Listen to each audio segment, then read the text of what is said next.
What's up, guys? The title of this video says it all. I've lost about 80 ELO in this past week. This might have been my worst week of chess ever. But yeah, let's just hop right into the game. All right, so the game starts off with the perk defense.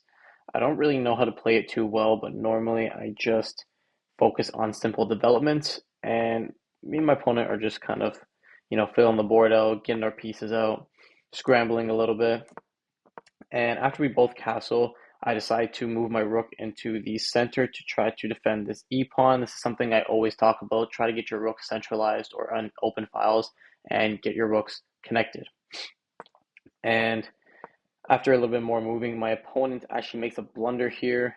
The reason this is a blunder, if I'm not mistaken, is that I'm supposed to move my pawn to d4, and there's this huge sequence where eventually I would be up one minor piece. I think it's the knights, but honestly, I just couldn't see it. So I move my knight back. We trade off dark square bishops, and we trade off knights. And after a little bit more moving, eventually I try to kick out my opponent's light square bishop, and he makes the mistake by moving his knight to h5. The reason this is a mistake is because all I need to do is simply take the light square pawn, or the light square bishop, my bad, on g4, and then when I take, he will take back with this queen, and then I can take with this pawn.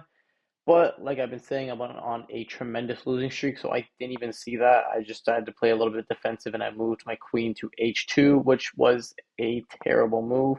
My opponent is now able to bring their light square bishop back to e6, and I decide to move my rook to e3.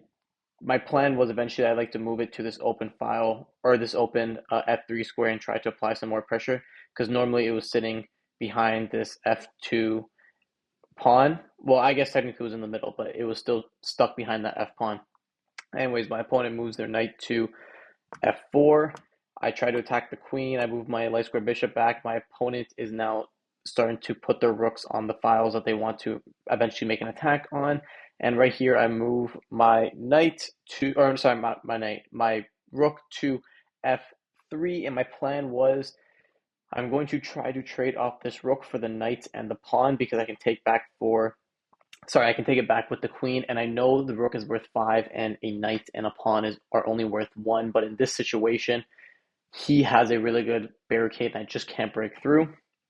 So what happens is my opponent attacks me in the center. After some exchanges, I finally trade off the rook for the knight and the pawn, and it's right about here where my opponent makes the biggest blunder of the game, and I finally capitalize on it by taking my light square bishop on b3. This allows me to move my knight to f6, checking not only the king but forking the queen, and just like that I win the queen.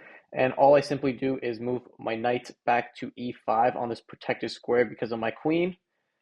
And for pretty much for the rest of the game, I'm just simply and slowly moving my pieces around while trying to take out their pawns, my opponent's pawns, and it is right about here where the game is pretty much over, just because I am able to take my opponent's rook on d5, and there is a forced checkmate in 5, and my opponent resigns.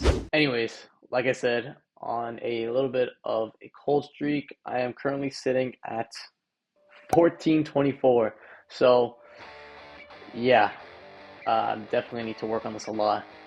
But with that being said, thank you all for watching, and I'll catch you guys in the next video.